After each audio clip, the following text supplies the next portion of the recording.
Hi guys, this is Dr. Brian Opp from Opp Family Chiropractic right here in St. Francis. And do you know where most disease would start? It all starts in the gut. So it makes sense that your gut health is really, really important. In this video, we're going to talk about some of the most common medications that disrupt that gut health in your immune system, in your overall health. So stay tuned and watch.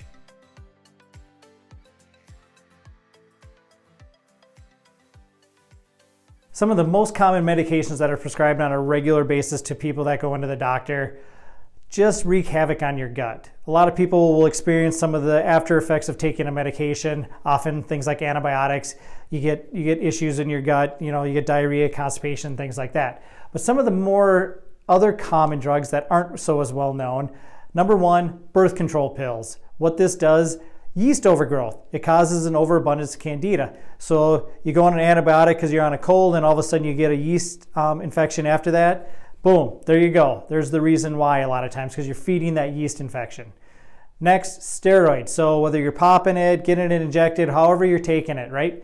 So this is an immune suppressant. It's an anti-inflammatory, but it does it because it's suppressing your immune system, because that's where a lot of the inflammation comes from.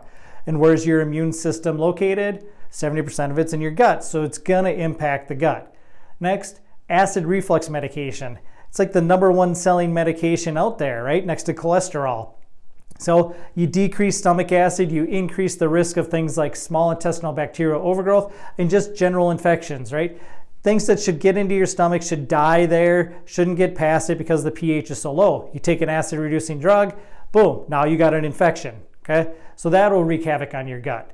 Antidepressants, right? Where a lot of your neurotransmitters made in your gut. So this changes how the gut environment actually is and the makeup of the gut. So not so good. That's why it's hard to get off those a lot of times.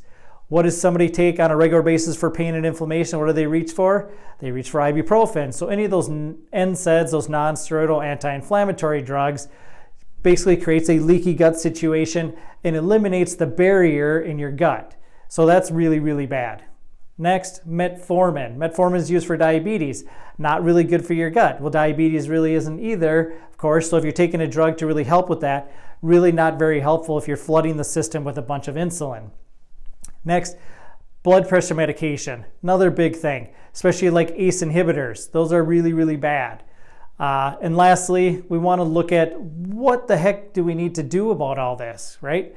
So we need to look for the root causes for the reasons we're taking these medications instead of just cover up the symptoms. So if you really want to know what root cause is causing your issues, definitely give our office a call. We can do some investigating. We can find out what really is your issues so that you don't have to continue to medicate and cover up symptoms when really the problem is something different. This is Dr. Brian Opp from Opp Family Chiropractic. Hope you enjoyed this message.